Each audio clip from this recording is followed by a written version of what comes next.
Moving abroad is easy. No, seriously. You just have to go through a few stages of emotional crisis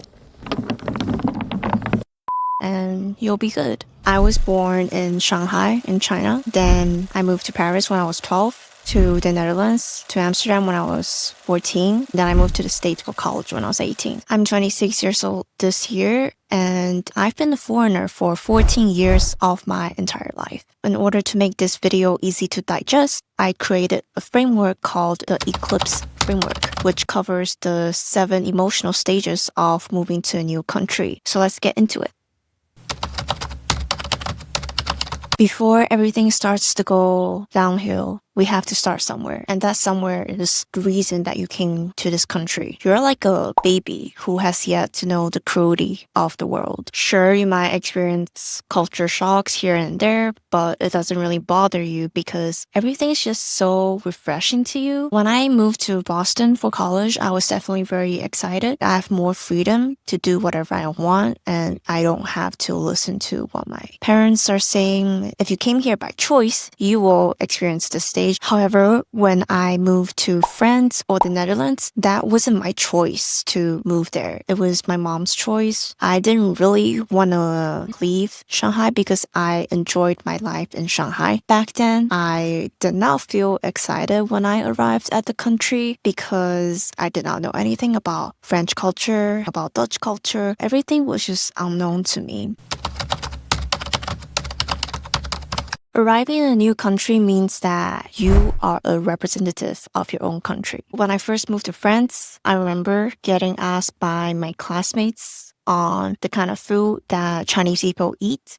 And honestly, that completely caught me off guard. Like, I was not expecting to hear what they said, and I did not expect myself to represent 1.4 billion people in the world, because that's how many Chinese people there are in China. And it can be a lot to answer these questions on behalf of 17.4% of the world's population. People don't seem to understand how big China is and just how many Chinese people there are in the world. Also, for context, I was only 12 years old, so it really stressed me out when I'm a transfer student and I'm being asked these kind of questions. At the same time, you'll probably also be confused about the cultural norms of the local culture. So in Shanghai, when we encounter our neighbors in the elevator, we don't necessarily say hi to each other, especially if we don't know them. But in France, or at least in Paris, when you live in the same building as your neighbor and you encounter them in the elevator, you better say bonjour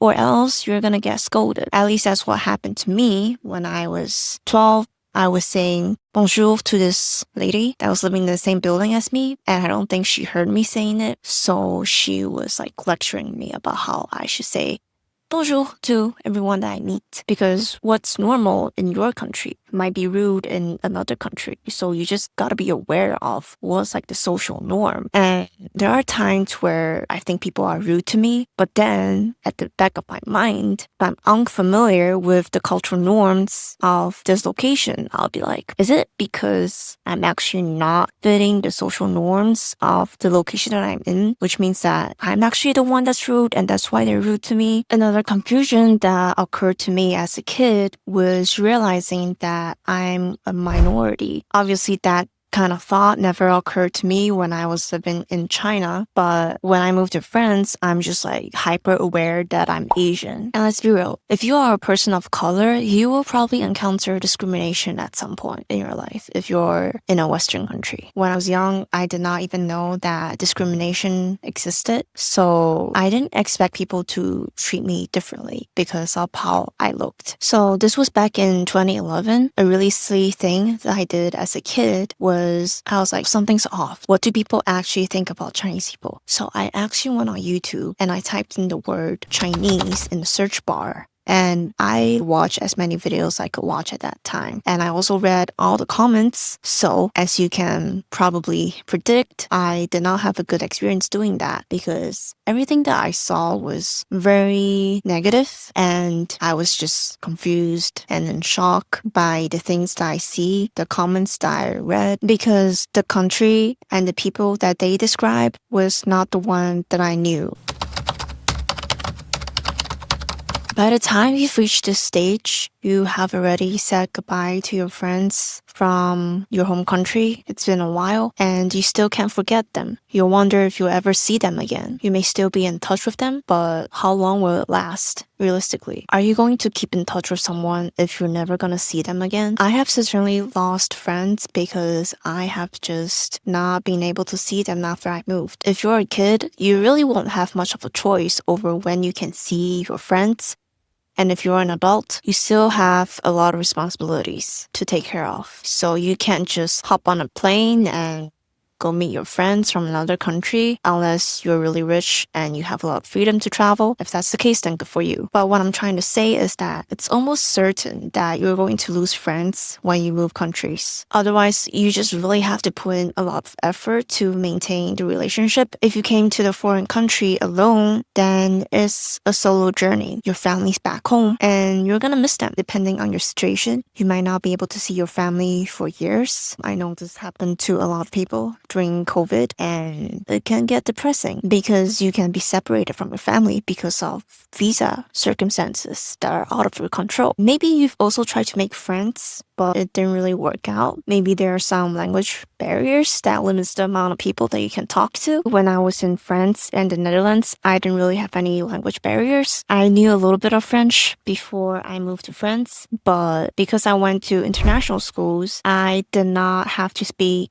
French all the time at school, nor did I have to speak Dutch when I was at school. I just had to be good at English, and I was already good at English before I moved to Europe. Because back in China, I attended a Singaporean school that emphasized upon bilingual education of Chinese and English. But even though there was no language barrier, I still wanted to speak Chinese with someone other than my mom. I couldn't because I was the only Chinese person in my grade throughout my middle school years and my high school years. When you're in a foreign country and no one speaks your language, you'll be so happy if you could meet even just one person who can speak your native language. And if you can't encounter anyone who can speak your language, someone close to your culture will do. A funny thing that I did was when I was in 9th grade, it was my first time being in the Netherlands, and it was on the orientation day of my high school. I saw 2 Japanese girls over there, and I could speak Japanese, not on a fluent level, but because I'm a weeb and I watched a lot of anime, I learned Japanese on my own. So when I saw those 2 Asian girls who are clearly speaking Japanese, I just went up to them and started speaking Japanese with them. And I was able to befriend them. I was really proud of that because that was my first time ever speaking Japanese in front of anyone. I know that, like me, they'll be happy if they could hear someone who could speak their native tongue, which is why I went up to them speaking their native language. So yes, I was very desperate to make friends, as you can probably tell. We became friends, but eventually I realized that even if I formed a small friend group, I still felt like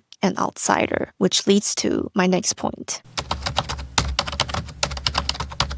When I say imitation, yes, I do mean doing things that you don't like in order to fit in, but I also mean learning about the local culture and experiencing new things. Because I do think that if you're moving to a new country, it is your responsibility to learn about the local culture and also respect it. When I first came to Boston, I was wondering, why do people say, "How are you?" if they only expect the reply to be, "I'm good." I was just like so confused. And I've even seen people say, "How are you?" without waiting for the response. Anyways, I imitated it by saying, "How are you?" to everyone that I met as a way of greeting. And I also tried to fit in more by smiling more because I have a resting serious face. So I don't want people to think that I'm angry when I'm not actually angry. And not gonna lie, I do think that my resting serious face is more accepted in Europe than in the States. Imitation can also reduce misunderstanding. In my freshman year of college, I went on this Uber, and the Uber driver throughout the ride, he was like, "Oh, sorry, we're almost there." And after I got off the car, I was like, what just happened? I realized that he probably thought that I was unsatisfied by his driving speed. The fact that I didn't say, "How are you?" when I got on the car, and the fact that I just kept quiet without even listening to music and just looked out the window with my natural serious face probably made him misunderstand me. After a few Uber rides, my Uber rating wasn't very high, and I decided to do an experiment. I would get on an Uber and I would be like, "Hi, how's it going?" I would see that they would have such a good reaction. And I did that a few times. Then my Uber rating just got higher just because of that simple greeting that I did. And not gonna lie, it felt a little bit performative when I first did it, but I got used to it. But imitation is a double-edged sword because you can easily fall into the trap of abandoning your own culture in order to fit in to the local culture. That's called cultural assimilation. You might argue that it's necessary for you to abandon your own culture because you have to fit in if you want to be accepted. But if the people that you hang with are not interested in your culture and they won't accept you unless you do things their way, are they really your people? Are they really your friends? If you're a kid, it's so easy to fall into this trap because you have no control over your environment. If you are an adult, you have control over who you interact with. Of course, that might not apply to the workplace, and it might not apply to you if you are an immigrant just trying to survive. But if you are past the survival mode, you now have a choice to not interact with toxic people in your life. Because if you hang out with the right people, you'll never feel the pressure to fit in. Now you've gone on to the next level. This is the point where you're not a silly imitator anymore. You are a true performer. Because every time you talk, you're putting on a show. And you're so good at acting that you won't even realize that you're acting. You know how there are people who have never moved out of their town their entire lives, so they never change? You're gonna change, whether you like it or not. You will probably start to develop multiple personalities. You will seem different to different people. In fact, you'll probably learn something called code switching. It's the process of shifting from one linguistic code to another. It can be a language, it can be a dialect, it can be a behavior, because you want to optimize the comfort of others. So you adjust your way of expressing yourself. Examples include a Black person avoiding African American vernacular English to appear more professional in the workplace, Singaporeans switching between Singlish and Standard English, a Japanese American speaking English at work and speaking Japanese with family members, a bilingual person mixing English into a Chinese conversation. Yes, it's not just people who move abroad who code switches, but if you move abroad, you will definitely learn how to code switch. I feel like I have a split personality because of how much I code switch. I speak English, Chinese, Japanese, and French, some French. And I would often mix English when I'm speaking in a Chinese conversation. I think a lot of people who speak both English and Chinese do that. And I realized this in my Japan trip. When I go to a Japanese restaurant in Tokyo, I will do a small nod to the waiter if they bring me food. I did not even realize I was doing that until the waiter asked me if I was Japanese, even though I only said 2 phrases in Japanese. Because I was with my other friends, I'm pretty sure that my mannerism added to the points of me appearing as a Japanese. Another thing that I did not notice until my friend pointed out recently was when I'm booking for a restaurant in New York and I'm on the phone, I would literally put on the most American accent that I can put on. Like a Valley Girl accent. And I have no idea why I did that. Maybe it's because I want them to understand my accent so I don't have to repeat things. I have no idea. And the list goes on. If you're wondering, well, can't you just stop performing and act authentic all the time? Then you're wrong, because I'm not doing this consciously. So if I try to not code switch, I have to make it a conscious effort to not do that. And that will be even more tiring than just doing it. And this might be a hot take, I don't know, but I think code switching is not inherently bad. It's just a communication skill that you learn naturally. And I'd argue that it even shows cultural adaptability. But if you are code switching out of fear and it's harming your mental health, then that's a whole other story, because that could signal deeper systematic bias and language discrimination. But in the end, I think code switching is just a tool, and what you want to do with that ability depends on you. I think that wearing an armor protects you, but if you wear it for too long, you might also forget what you look like underneath. That's something I think about a lot because I know that if I'm with someone that I'm really close to, I probably code switch less, but I'm not sure. That's just a theory. Maybe I'm wrong. Tell me what you think.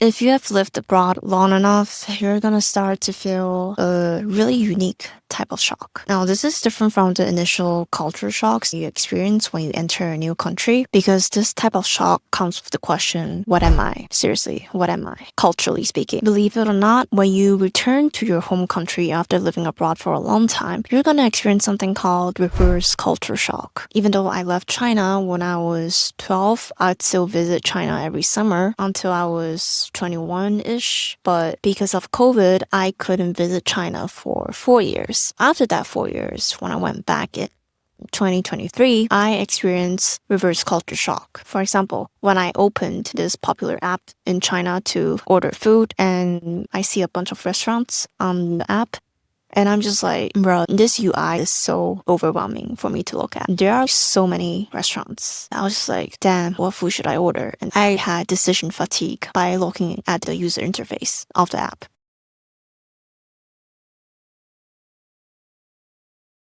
There's also something called reverse homesickness, which means you have homesick over a country that's not even your home country. When I left Amsterdam and moved to Boston, something that I really missed was the biking culture because I used to bike to school every day when I lived in Amsterdam. When I moved to New York, I was just like, damn, like all these bikes that I'm looking at, what is this? I prefer a Dutch bike. I've seen some bikes that I just could not get used to because I never realized how special a Dutch bike was until I moved out of the Netherlands. When you're on a Dutch bike, there's no handbrake. You cycle in the reverse direction. That's how you brake. And I was so used to that. When I saw a bike and I'm like, oh, I can't brake by cycling in the opposite direction, I was just so disappointed. Finally, if you're one of the lucky ones, you'll probably develop something called a cultural identity crisis. I don't know if that's an actual term, but I certainly experienced that. You'll start to feel too foreign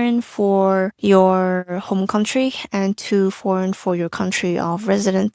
So you're just in the middle of nowhere. And maybe you'll start to get anxious when people ask you where you're from. For me, since I moved around so much at a young age, and there was a time period in my life where I would regularly think about my cultural identity and have a crisis over it. So much so that when I met a new person, I wouldn't even bother asking them where they're from because I'm afraid that they're gonna ask me where I'm from and I'll feel too anxious to even answer that question. And you might think, can't you just say that you're from China? Yeah, sure, I can. But here's a plot twist. At the beginning of the video, I said that I had been a foreigner for 14 years of my life. That was a lie. I had actually been a foreigner for my entire life, since the day I was born, because I was born in China with a French passport, with a French nationality, because my parents are Chinese French. To the American viewers out there, yes, you can be born in a foreign country and retain the citizenship of your parents. It's called the right of blood. So yes, my parents are ethnically Chinese people who already had French passports before I was even born. On top of that, I have never attended a Chinese school in my entire life. So knowing all this, do you still think that I'm from China? The truth is, the world is not black or white, and you don't have to fully be one thing or another. You don't owe an explanation to everyone that you meet, and if someone can accept you for who you are, then they're the ones that are questionable. Maybe just don't hang with them if they make you feel uncomfortable. But you should definitely be proud of your experience of living abroad, and you finally realize that at this stage, your heart feels balanced. I struggled to accept myself in college. I would think, mom and dad, why didn't you just put me into one single cultural environment so I don't have to feel like I don't belong anywhere? Eventually, I got over that phase because I realized that I slay even when I'm different because I'm unique. And if people have a problem with that, then just don't talk to me. I have options in life. I'm not afraid to move to another country yet again. If you can just take a step back and look at what you have, you'll realize that moving abroad made you grow so much despite all the setbacks. You have multiple cultural identities and you can relate to multiple cultures, which means you have one of the most amazing superpowers in the world. And that is the ability to see the world in various different lenses. If you're currently away from your home country, or if you're like me who moved around a lot, I hope this video was relatable to you, and I hope that you know that you're not alone. And if you're watching this because you're considering moving abroad, I'm gonna be honest here, it's gonna be one of the toughest things you'll ever do in your life, but it's gonna be so worth it. And I understand that not everyone will go through each phase of this Eclipse framework, but I hope it gave you a heads up for what you might experience. I'm curious to know what your experience of moving abroad was like. Was it similar to mine? Did you feel the same way that I did? Thanks for watching, and I'll see you in the next video.